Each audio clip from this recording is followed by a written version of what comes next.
नमस्कार शेतकरी बंधूंनो, मी परमेश्वर मतलाने सर्वांचं स्वागत करतो आजच्या या नवीन व्हिडिओमध्ये. तर शेतकरी मित्रांनो, आपला आजचा जो विषय आहे तो आहे कपाशी तणनाशक. बऱ्याचशा शेतकऱ्यांचा एक संभ्रम आहे की कपाशीमध्ये तणनाशक वापरायचं का नाही वापरायचं. बरेचसे लोक वापरत पण आहे, काही लोकांना कमी रिझल्ट मिळत आहे, कोणाला चांगले रिझल्ट मिळत आहेत. तर शेतकरी मित्रांनो, आपल्याला जे प्रश्न आहेत शेतकऱ्यांचे की तणनाशक मारल्यानंतर कपाशीची वाढ थांबते का, कपाशी पिवळी पडते का, कपाशी लाल पडते का. तर हे सर्व प्रश्नाची आपण आज उत्तर पाहणार आहोत आणि आपण आज पूर्ण माहिती पाहणार आहोत. कोणतं तणनाशक आपल्याला वापरायचं आहे, त्याचं प्रमाण किती आहे, त्यानंतर कधी वापरायचं आहे आणि कशा प्रकारे आपल्याला हे वापरायचं आहे. तर शेतकरी मित्रांनो, आपल्या कपाशी पिकामध्ये सर्वात जास्त येणारे तण म्हणजे की जे गवतवर्गीय म्हटलं तर हराळी, लयाळी, लालदांडी, सेपरूट, लोण्या, पवना, कुंदा हे तण आहेत. त्यानंतर जर गोल पानाची तणं म्हटलं तर दुधी, मोठी दुधी, हे प्रकारचे तणं आपल्या ह्या पिकामध्ये येत असतात. त्याच्यानंतर परत एक गांजर गवत आहे, केना आहे, छोटा केना, मोठा केना, जो केनी म्हणतो आपण, पसरतो तो. तर हे सर्व तणं आपल्या पिकामध्ये, कपाशी पिकामध्ये असतात. या सर्व तणांचा बंदोबस्त करण्यासाठी आपल्या मार्केटमध्ये एक तणनाशक आहे जे की उभ्या पिकामध्ये चालते. त्याचं मध्ये कंटेन जो आहे क्युजालोपॉप इथाईल 4% आणि पायरथिओबॅक सोडियम आहे 6%. तर हे कॉम्बिनेशन वालं जे तणनाशक आहे हे कपाशी पिकामध्ये आपल्याला वापरण्यास चालते. तर याचा कधी वापर करायचा आणि याचा डोस काय आणि कसं वापर करायचा तर हे बघू आपण. तर पायरथिओबॅक सोडियम आणि क्युजालोपॉप हे कॉम्बिनेशन वालं, याच्यामध्ये गवतवर्गीय तण आणि लांब पानाचे तण हे दोन्ही प्रकारचे तण कंट्रोल होणार आहेत. ज्यासाठी आपल्याला याचा वापर आहे 450 मिली प्रति एकर. मॅनकाइंड ॲग्रीटेक कंपनीने आपल्या शेतकऱ्यांच्या हितासाठी एक पॅराव्हिज मॅक्स नावानं हे जे कंटेन असणारं घटक असणारं एक तणनाशक मार्केटमध्ये आणलेलं आहे. मार्केटमध्ये बरेचसे तणनाशक पण आहेत, ते वेगवेगळ्या नावानं आहेत, कंटेन हाच आहे. तर तुम्ही मॅनकाइंडचं जर तुम्हाला उपलब्ध झालं तर तुम्ही मॅनकाइंडचं वापरा, त्याचे पण खूप छान रिझल्ट आहेत. आता तणनाशक कधी वापरायचं, किती वापरल्याचं मी सांगितलं, 450 मिली प्रति एकर.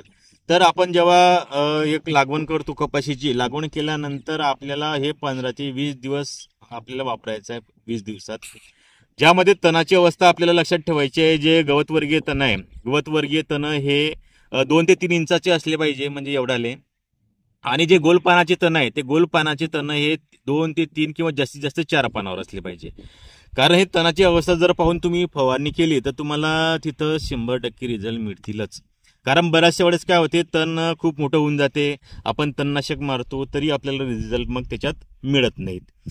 तर हे झालं आपल्या तणाच्या अवस्थेचं. दुसरं म्हणजे आता आपल्याला जर चांगले रिझल्ट घ्यायचे असतील तर आपल्याला एक म्हणजे जमिनीमध्ये ओलावा असणं फार आवश्यक आहे. जमिनीमध्ये चांगला ओलावा म्हणजे आता किती असावा नेमकं, तर जेवढा जास्त ओलावा तेवढे चांगले तणनाशकाचे रिझल्ट आपल्याला मिळतील. तर आपण जर ढोबळ मनाने जर विचार केला तर आपण जेव्हा चालतो तेव्हा आपल्या पायाचे ठसे हे जमिनीवरती उमटायला पाहिजे. तर अशा प्रकारची ओल हे जमिनीमध्ये पाहिजे. त्यानंतर सर्वात महत्त्वाचं आहे आता पाणी. कारण आता जर म्हटलं तर बरेचसे लोक बोरचं पाणी वापरतात, कोणी विहीरचं वापरते, कोणी नदीचं वापरते, कोणी नाल्याचं वापरते.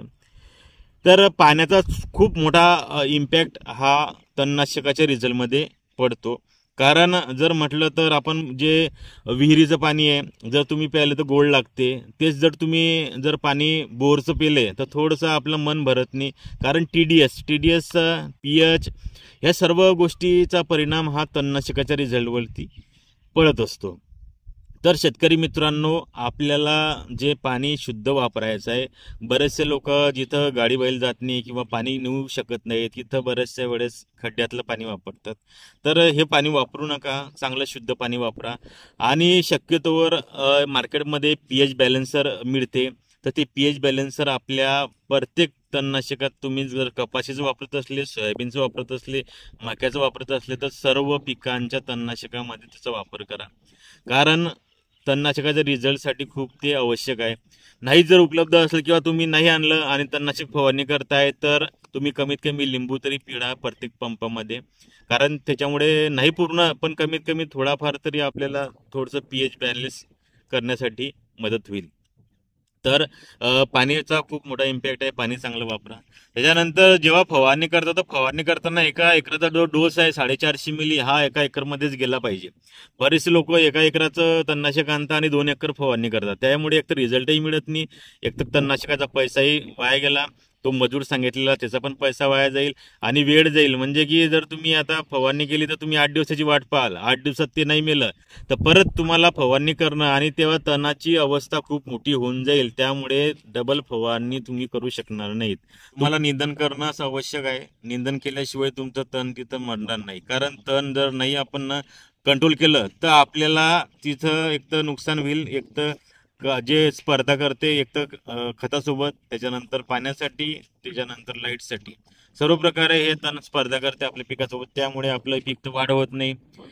आणि जे बाकी कीड असतात त्या किडांचं होस्ट म्हणजे जे होस्ट असतात ना किडींचे, ते तण असतात, त्या तणांवरती जास्त किडी येतात, त्यामुळे आपल्याला तण जे नियंत्रण आहे ते आवश्यक आहे. म्हणून जर तुम्ही ह्या 3-4 गोष्टी लक्षात ठेवल्या तर तणनाशकाचे रिझल्ट तुम्हाला 100% मिळतील. एक म्हणजे पाणी शुद्ध वापरा, जमिनीमध्ये ओलावा आवश्यक आहे, पीएच बॅलन्सर किंवा लिंबूचा वापर आपल्या प्रत्येक फवारणीच्या तणनाशकाच्या फवारणीमध्ये तुम्ही करा. तर हे सर्व गोष्टी जर तुम्ही लक्षात ठेवल्या तर, आणि एकरी म्हणजे एका एकरमध्ये जेवढं प्रमाण आहे तेवढं प्रमाण हे गेलंच पाहिजे. जसं 450 मिली प्रति एकराचं 450 मिली एका एकरमध्ये प्रमाण गेलंच पाहिजे. तुम्ही 5 पंप करत असले, 7 पंप करत असले, कारण बऱ्याचशा वेळेस शेतकरी एका एकराचं जे तणनाशक आहे ते 2 एकरमध्ये मारतात, रिझल्ट मिळत नाही. बंधूंनो, जर तुमचे काही प्रश्न असतील तर तुम्ही कमेंट बॉक्समध्ये कमेंट करा. आणि जर तुम्हाला जर व्हिडिओ आवडला असेल तर व्हिडिओला लाईक करा आणि आपल्या शेतकरी मित्रांसोबत शेअर करा.